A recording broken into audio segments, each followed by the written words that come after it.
two innocents are gunned down in a convenience store. Please don't shoot me, please. I believe that the suspect went in there and thought, I'm going to do this, and I'm going to get rid of anybody who might be able to pin it on me. When veteran detectives deem the crime unsolvable, a rookie named Joe Kenda volunteers for his first homicide case. This is a stranger upon stranger crime, the most difficult of all criminal investigations. But has the young detective bitten off more than he can chew? I knew Joe Kenda from the day he came on the job. He had an innate talent for that work. I felt my career hinged on this case. I had no idea if I was going to resolve this, but I was confident that I would die in the attempt if I didn't get it resolved. Out of the car! You've often heard the expression, good old-fashioned police work. It's not old-fashioned, it's police work. It's the methodical pursuit. That's what it is. And if that's old-fashioned, then that's what I am. There's one thing that never changes: murder. A life has been taken. Their stories are now my stories. I'm Lieutenant Joe Kenda. I've solved nearly 400 homicides. Somebody has to take control. Somebody has to look out for the victim. I never know where a case is going to lead, but I'll never stop until it's solved.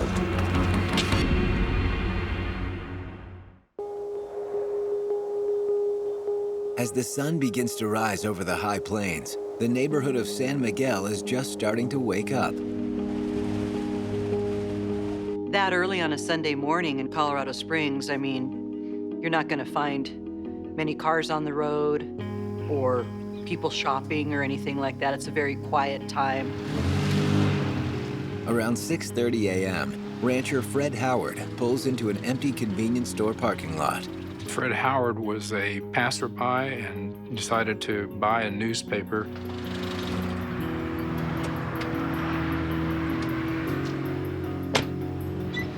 Sir, please help me. This lady needs help. What happened?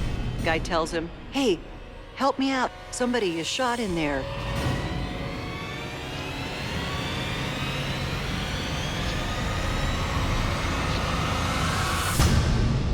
The cashier lies in a pool of blood. As Fred Howard is trying to help, he begins to feel that something is amiss. What does he see? The same guy who lured him in there, pointing a gun at him. Then it dawns on you, oh, I just walked in on a robbery. This is somebody who is going to kill me.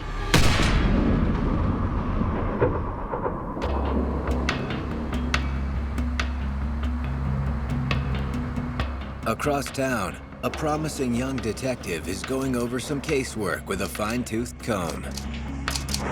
At that particular time, I had been on the police department for exactly 4 years. Detective Joe Kenda has recently been assigned to the burglary unit. I wasn't comfortable there. I didn't like it. It didn't interest me. If I'm going to investigate serious crime, I want to investigate the most serious crime. What interested me was murder. It wasn't easy to get a slot in major crimes back in those days. You had to work your way to it. One doesn't go off the street and directly hit a homicide.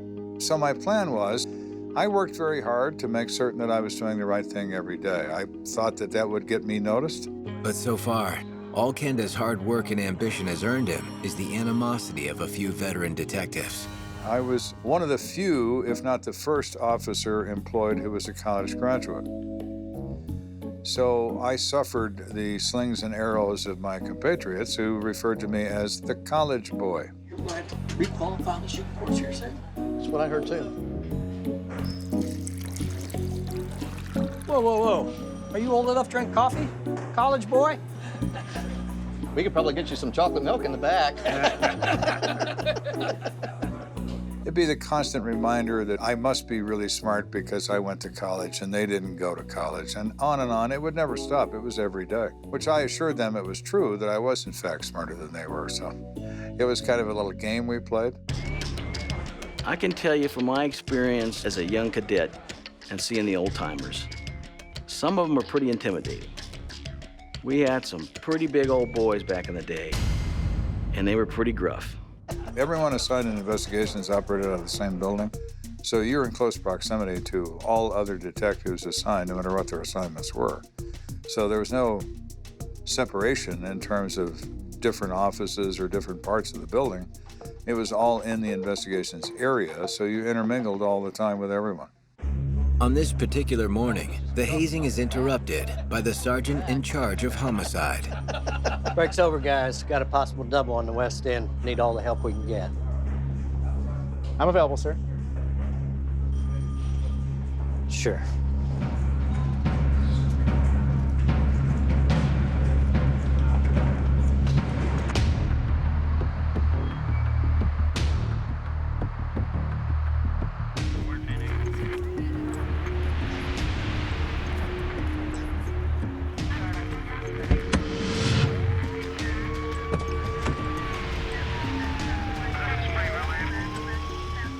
Okay, Clemens, what you got? Knowing it's unorthodox for a burglary detective to work a potential homicide, Kenda hangs back. Sir, I got 2 victims inside shot. Female, she's shot in the head over right eye. Okay. The female victim is cashier Susan Irving. EMTs rush Susan to the hospital, where she is in critical condition. And the male, he's shot in the chest, in the head one time. He might make it. Fred Howard, who came to the store to buy a newspaper, is also at the hospital, undergoing emergency surgery. Very little money is taken. Okay. This is a robbery resulting in a shooting of 2 people who, in this case, were both eyewitnesses to who this robber was. The robber's intent was to kill somebody or seriously injure them. That is very, very different than what you normally see in armed robbery. Open the register. Okay. Hurry up. Give me the money. Hurry up. I'm so sorry. Please don't shoot me. He is willing to resort to that level of violence over a very small amount of money. That's about as cold-blooded as it gets. Kenda's itching to get a closer look at the crime scene, but the homicide sergeant has other plans. You too. Inside. You got it. Y'all canvas out here. Kenda, go with these guys. See what you can find. Yes, sir. Let me show you the crime scene. Yes. I was assigned to the peripheries of the case, contacting other people that might live in the area, might have seen something. It was 6:30 on a Sunday morning. Most of them were either in bed or just gotten up. And where do you live? Just up here around the corner. Did you happen to see anything today out of the ordinary? No, sir. Did you hear anything? Any gunshots, noises, yelling? No, not really. Just all the commotion with the sirens. No one had any knowledge, no one heard anything, nobody saw anything.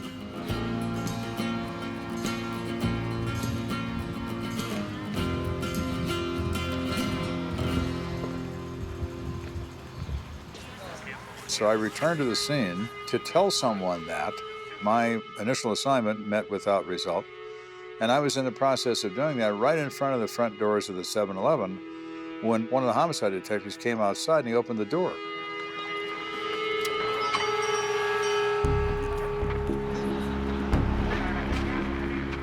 To me, at that moment, the open door was an invitation.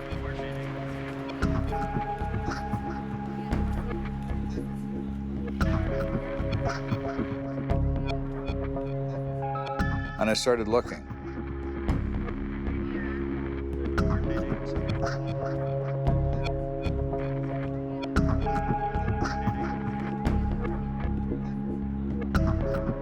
I knew Joe Kenda from the day he came on the job. Joe was a very astute individual. He was cerebral in the sense of being able to digest clues and evidence and to direct the focus of an investigation. A lot of the food displays had been knocked over. The magazine rack was tipped over.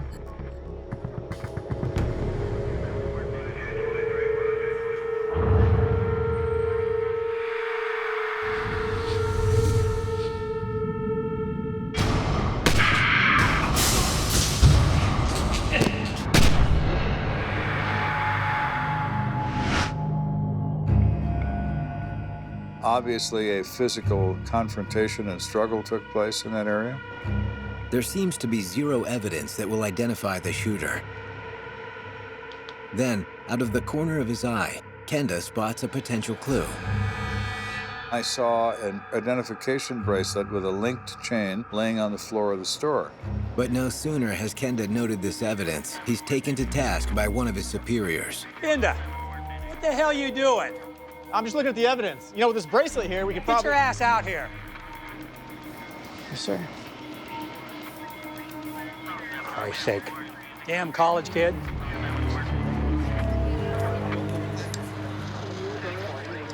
I don't think we're going to find anything in there. I think this is a random shooting.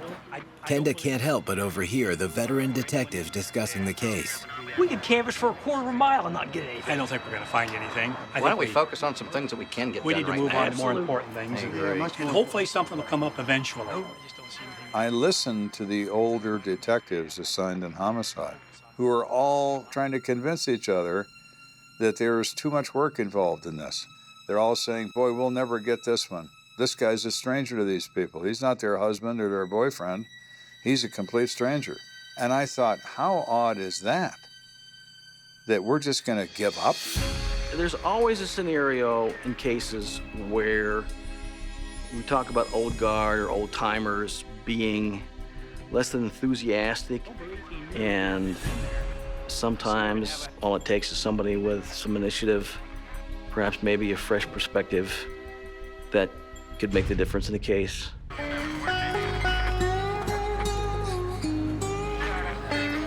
And at that moment, I thought that maybe this could be an opportunity for me by volunteering. That's great.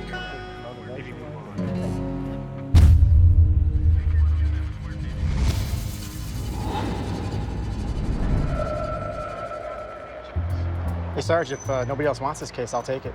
Sounds like the college boy wants a little extra credit. Hey, give it to the frat boy. Give it. Fine with me? Well, yeah, we have it solved before recess. Absolutely. Your sergeant doesn't have a problem with it. We're fine. Thank you, sir. Yes, sir. Can I get a look at that bracelet? Sure. Help yourself. Boy, this is their opportunity. They've saddled the college boy with an insurmountable problem, and they are amused to no end. Probably thinks he's going to find there's nothing in there. I didn't know what I could do. I wasn't supremely confident, but I knew I was certainly willing to try. And it was apparent to me that no one else was. You've dropped the gauntlet, and I just picked it up.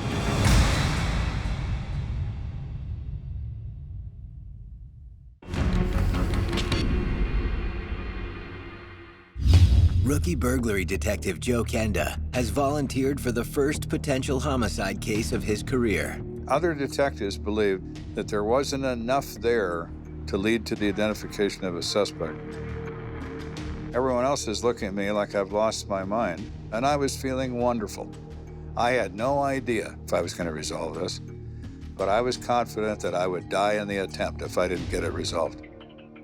The only evidence at Kenda's disposal is a bracelet the killer left behind.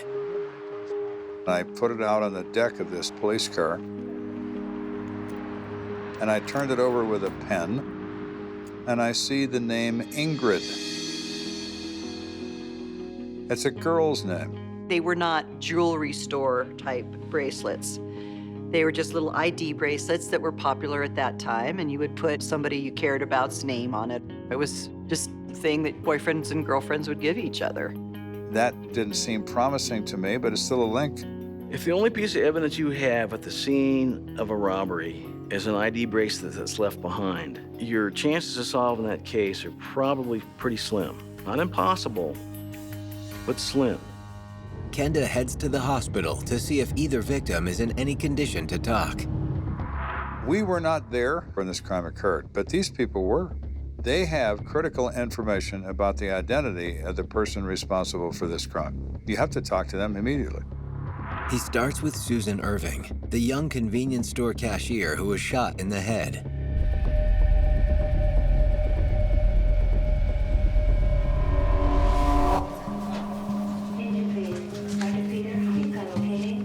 Excuse me, doctor?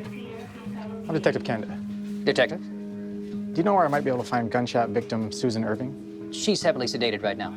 Could I at least see her? No, but I'll let you know when she comes to. Thank you.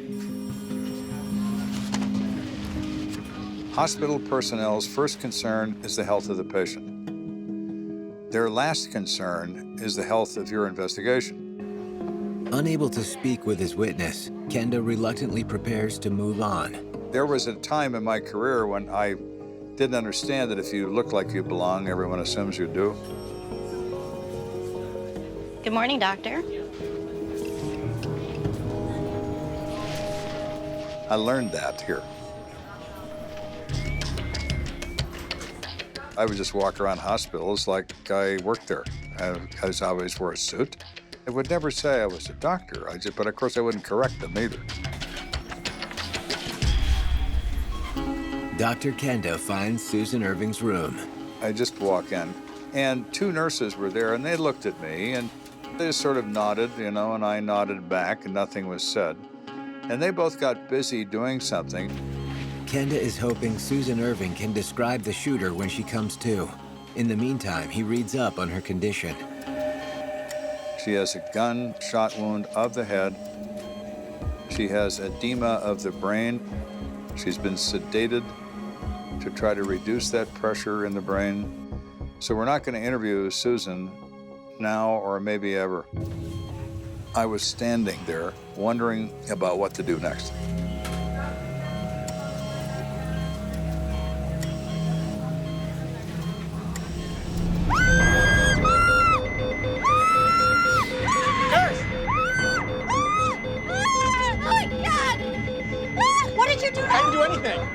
You're not even supposed to be in here. I'm sorry. Oh my God! Oh my God! Oh my God! Oh my God! It scared me to death. So my first attempt at posing as a medical doctor went rather badly. I got better at it as time went on. With Susan Irving off limits, Kenda hopes the second victim, Fred Howard, can identify the shooter. Mr. Howard was, in fact, a native of the state of Colorado and had a lot of experience around ranches and ranch work, and he dresses the part. The surgeon there told me I had his permission to talk to him. He said he's under medication, so he may not be accurate in what he says to you, and he's in a great deal of pain. Fred? I'm Detective Kenda. Hi, Detective. How you feeling? I've been better. It'd be really helpful if you could tell me everything you know about the shooting. He said, so I went in, and a girl at the register is on her back, and there's blood everywhere. So I knelt down. About that time, I hear this click behind me. And so I turn around and put my hands up. He shot in my finger. And then he shot me again in the chest. And I knew if I didn't do something, he was going to kill me.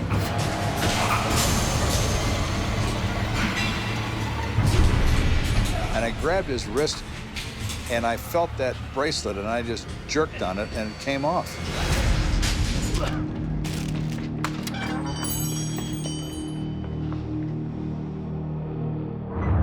What can you tell me about the shooter? Well, he's a young guy. Maybe a little shorter than me. White guy, I think.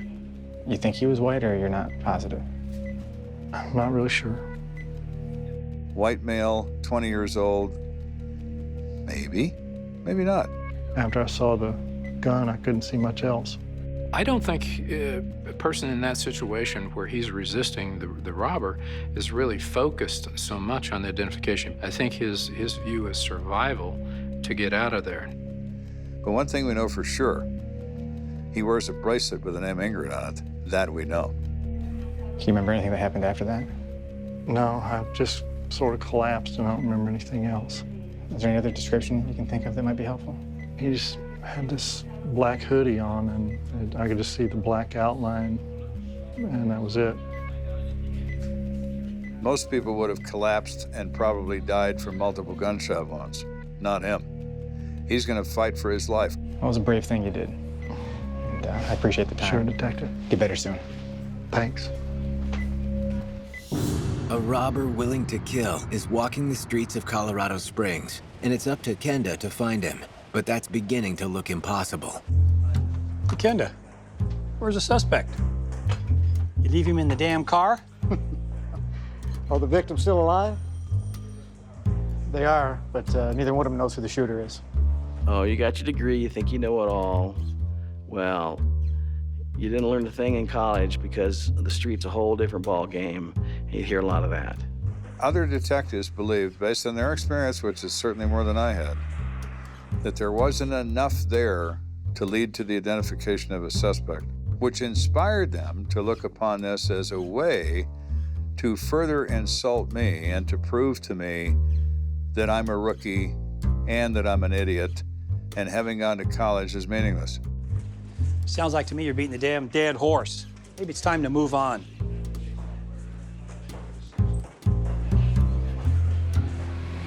Kid, if the victims can't ID the guy, you got nothing. Nobody knows who the guy is. You can't expect to catch him with just a bracelet. Sometimes it happens this way. You can't solve them all.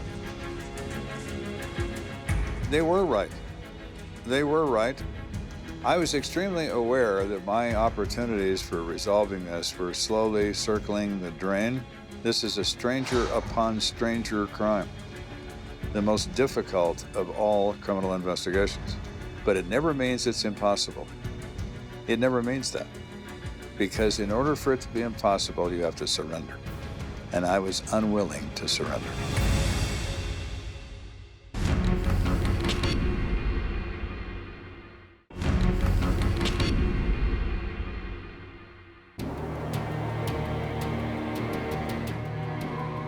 We have 2 victims in this case that have been brutally attacked with gunfire during an armed robbery.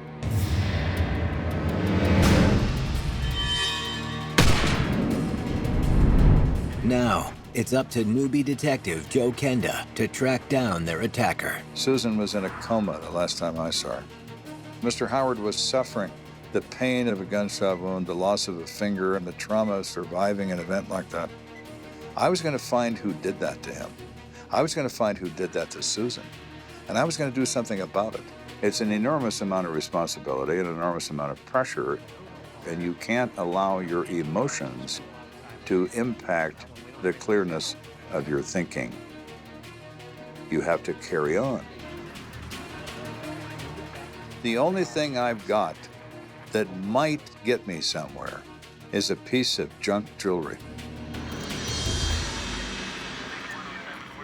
Sometimes it takes a little more digging. Sometimes it takes a little more insight. Sometimes it takes working outside the box. And that's where your good detectives get results.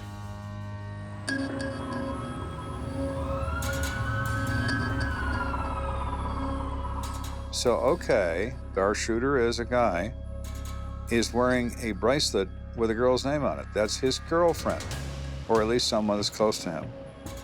I sat at my desk for hours one evening when everyone else went home, and I had the bracelet laying out on my desk. And I just kept looking at it, and I was hoping it was going to say something, but it never did. I'm looking again at the way it's engraved, and it looks odd to me. You look at this Ingrid, and it's double cut, which gives it kind of a 3D effect. Maybe there's a reason why it's different. I don't know what it is. I'm not a jeweler, but I know someone who is.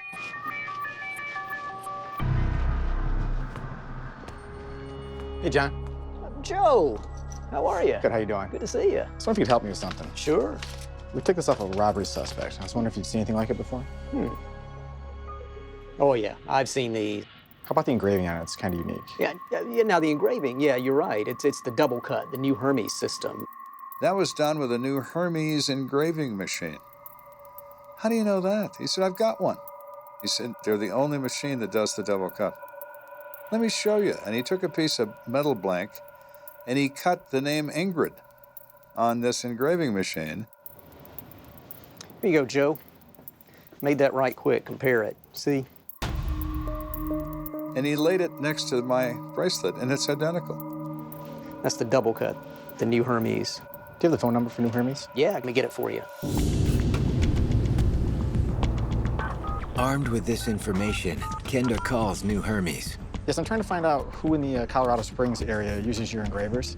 And I said, I'm looking for this particular item used in a crime, taken from a suspect that may lead me to this person. And I kind of explained that it was a very serious crime and so on. They were very helpful, and they said, we'll check our records and call you back. Detective Kenda? Yes. Okay. They have sold 27 of these in the city of Colorado Springs that are in active service. They provide him with a list of every store in Colorado Springs that owns one of their engraving machines. Thank you. Bye. I've gone pretty far from staring at this thing on my desk, hoping it would speak to me, to 27 places where it was probably made. Kenda sets out to visit each one of the 27 stores in hopes of finding out where the bracelet in question was engraved.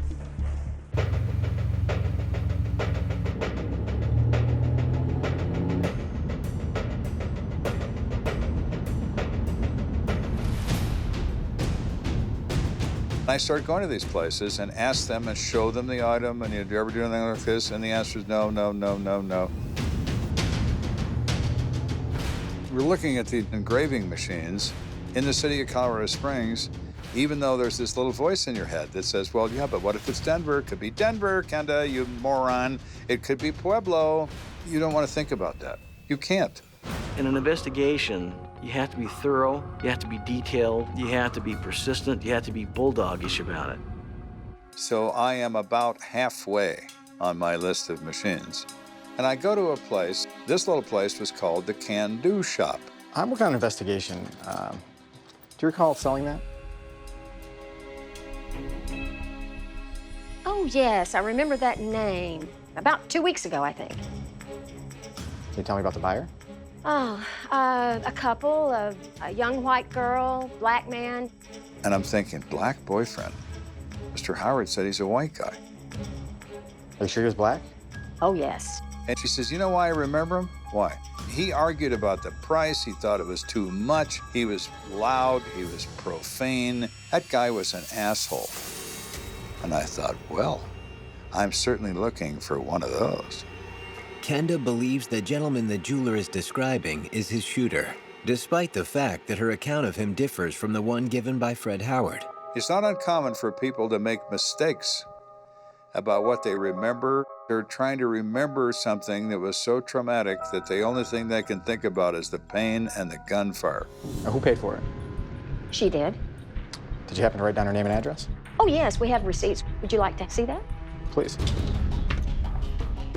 This being 1977, most small businesses would have those pads that had the carbon copy in between them. Kenda hopes finding the right receipt will lead him to the shooter. But when the clerk hands him the first of several shoeboxes full of paperwork, he realizes it's a job easier said than done. There's like 700 receipts. You sure it's in there? Absolutely. With both Susan Irving and Fred Howard fighting for their lives, Kenda struggles to bring them justice. So we found the needle in this haystack. We found the machine.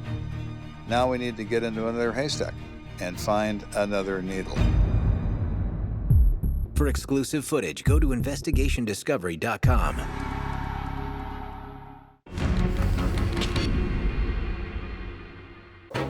Detective Joe Kenda is working his first potential homicide and is on the hunt for a violent armed robber who shot down 2 innocent people at point-blank range. Mr. Howard wound up shot because he wanted to buy a Sunday paper. Miss Irving got shot because she went to work. Is there any behavior on the part of either one of those victims that allowed them to be a victim that morning? Absolutely not. Kenda's only clue, a bracelet with the name Ingrid engraved on it, has led him to a local jewelry store. If Kenda can find the receipt, he hopes it will lead him to Ingrid's boyfriend, the shooter. I sat there for a couple of hours, reading receipts, taking from the box, read it, set it aside, so on and so on.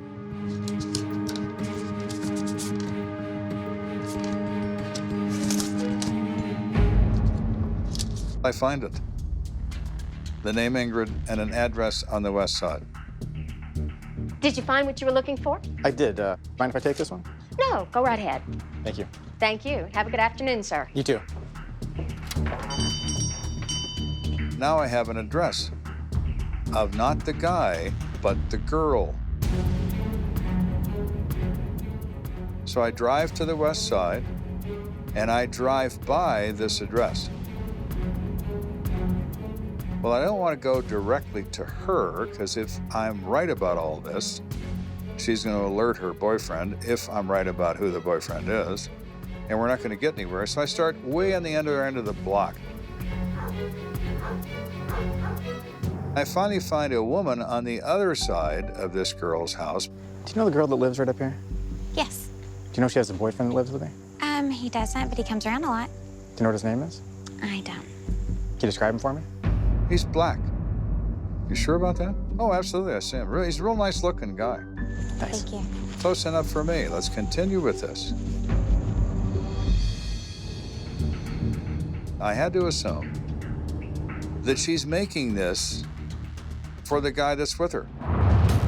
So I go back to the police department and I get in their records department. I had one of the techs pull every incident of any kind that happened in the 100 block of where this girl lives. Wrecks, shots fired, domestic violence complaints, anything that might lead me to who this guy is. Anything, I didn't care what it was.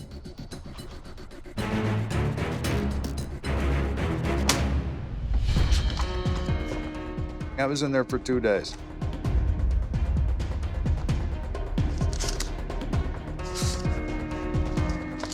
I couldn't find anything that linked a guy to anything in that 100 block.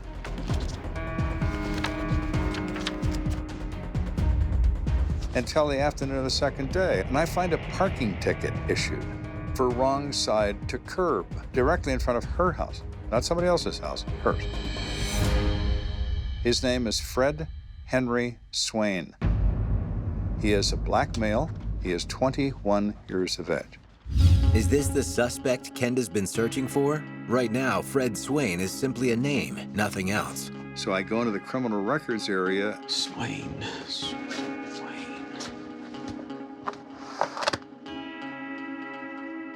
Right here, sir. I got it. Oh, great. There you go. I'll bring it back. Yes, sir. He's got a record as long as your arm for assault with a deadly weapon, for armed robbery, for possession of a firearm by a previous offender, and on and on. Fred Swain's lengthy rap sheet isn't the only thing about him that fits the profile. He lives at 1210 Potter Drive. That is 3 blocks from the convenience store at San Miguel and Academy. 3 blocks. It's very common for robbers to rob where they live. They can work in their own neighborhoods because they're familiar with the area. He's my guy. He is my guy.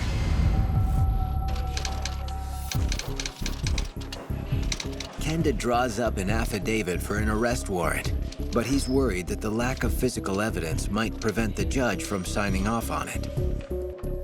It's my first time in the deep end of the pool, and I'm not going to drown. So I literally describe nit by nit, second by second, how I got to where I was. The fate of the investigation lies with the district court judge. Your Honor, I have an arrest affidavit for you to review. And it was 17 pages long. The judge even raised his eyebrows when I handed it to him because it weighed about a pound. The police officers have to present to a judge sufficient information that builds to probable cause. At that point, the judge examines all of the facts. If that's sufficient, then an arrest warrant is issued. I felt my career hinged on this piece of paper. My heart is going like a trip hammer. I know that this is the guy. Can I convince a district court judge that I'm right, being the arrogant, foolish kid that I am? Good job, Detective. Thank you, sir. Thank you. I didn't walk out of his office. I floated. I thought I had just become Sherlock Holmes. Now Kenda has all he needs to tighten the noose. I believe that my shoes are covered in gum. I must be a gumshoe detective. But I'm pretty good at it because I know who he is. He doesn't know who I am yet, but he's about to find out.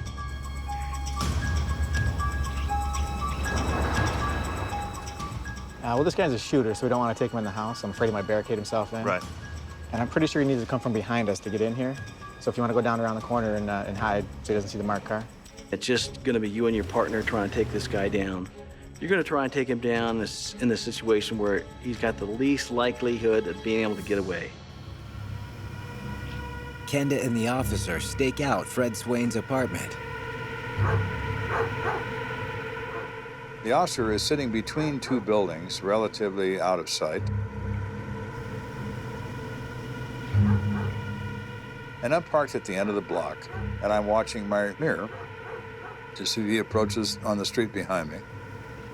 After several hours, Kenda's hopes are sinking, when suddenly... Here comes our man, Fred, driving his car.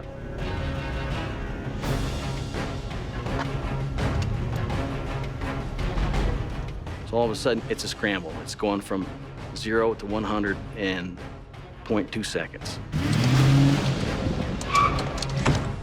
Out of the car! I knew that Fred had a gun. I knew he wasn't afraid to use it. But I had a gun, and I wasn't afraid to use mine either.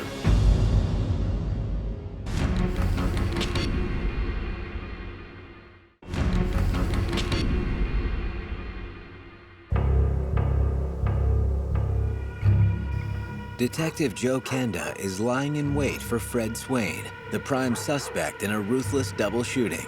I think he'll barricade if we try to confront him at home. So let's take him in the car.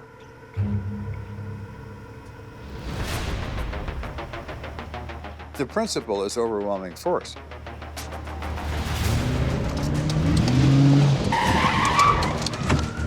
Out of the car! Out of the car! And I rolled out in front of him and blocked him. You want to convince this person in a microsecond that there's no escape. And if escape is attempted, gunfire is going to result. He has a gun in front of him and a gun behind him. If he's armed, he's going to have to be an acrobat if he's going to shoot his way out of this. Your hands on your head! Do what he says. As Kenda tightens the cuffs, he realizes he has an audience. I was getting followed around by the press, probably because somebody told them that this college boy had this case. Well, the press that had been following me took a picture of that. And it was half of the front page of the newspaper. Police arrest shooter in convenience store robbery. This was now day 5 since this incident occurred. And I have my guy, the guy they said I would never find.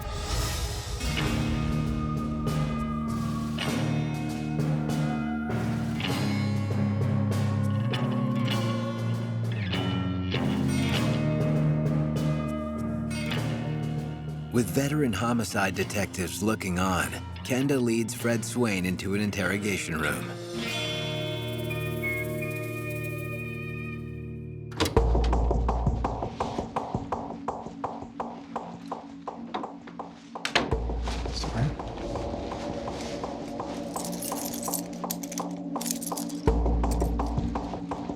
Other hand. Have a seat. Fred, why don't you tell me what happened at the convenience store? I don't have anything to say to you. Are you sure that's the way you want to go? Okay, Fred. Good. Remain silent. But don't forget you do need an attorney, by the way. And in fact, in your case, my boy, you might need 2 of them. Even without a confession, Kenda has a pretty good idea how the crime went down. He selects a place where nobody's around. It's 6:30 in the morning. The only thing that's around is the money he wants and 1 clerk to overcome.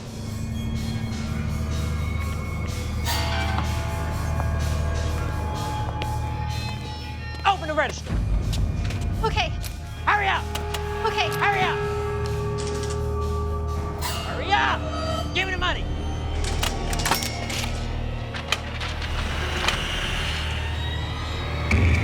I'm so sorry. Please don't shoot me. Please don't shoot me. Please. Please. Please don't shoot me, please.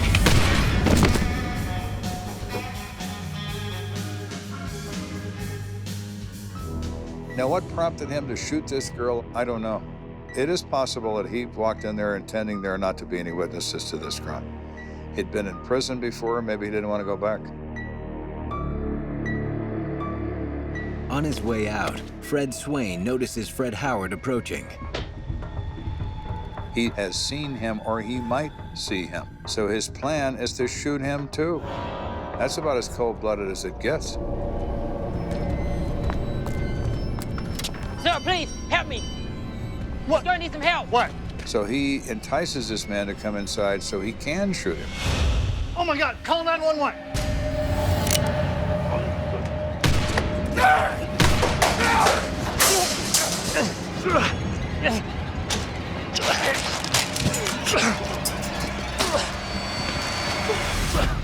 He fails to kill him. And he loses something in the process of that I find, that I'm able to stick down his throat. But Kenda will need more than a charm bracelet in order to make the charges stick. So as Fred Swain is carted off to county lockup, Kenda obtains a search warrant for his apartment.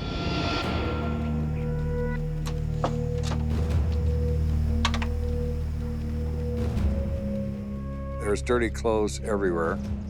There's empty food containers everywhere. The place is filthy. I'll start down here. All right, I'll go upstairs. We conducted a search at his apartment.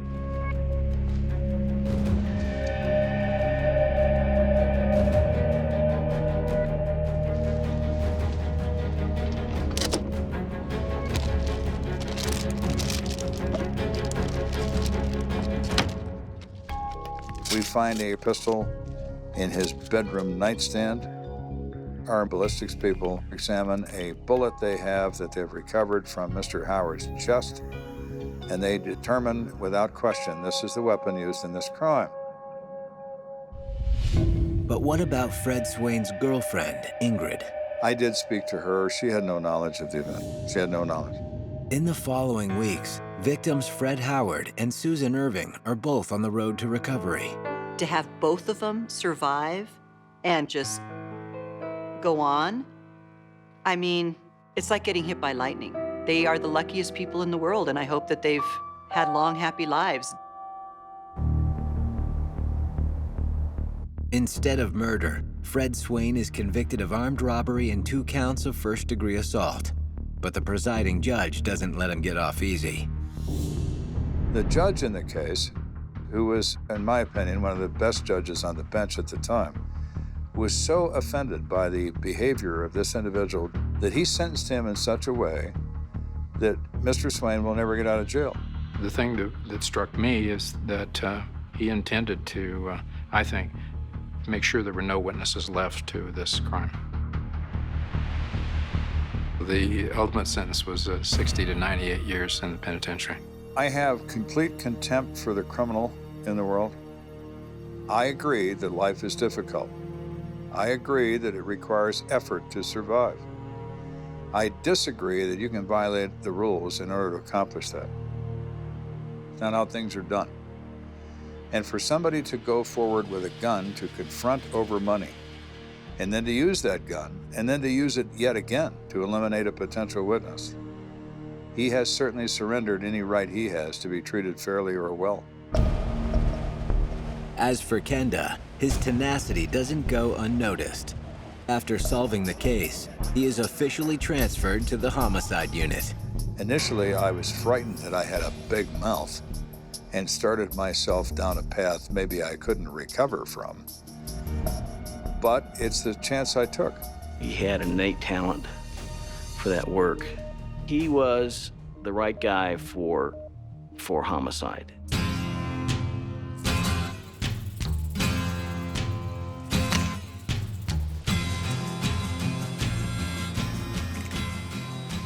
Great job for a college boy.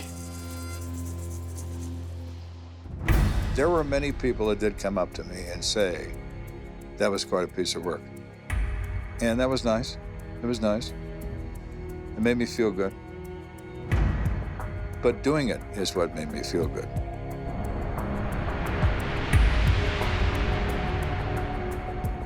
At the time I took this case on, I was being an arrogant, silly kid who was in a get even with those guys that were teasing me. But as it proceeded, I lost all interest in that, and I became focused on the victims of the crime and finding someone responsible. And it was a euphoric feeling when I did find them. And I believed after that case that I was on a mission for the rest of my life, that this is what I was going to do.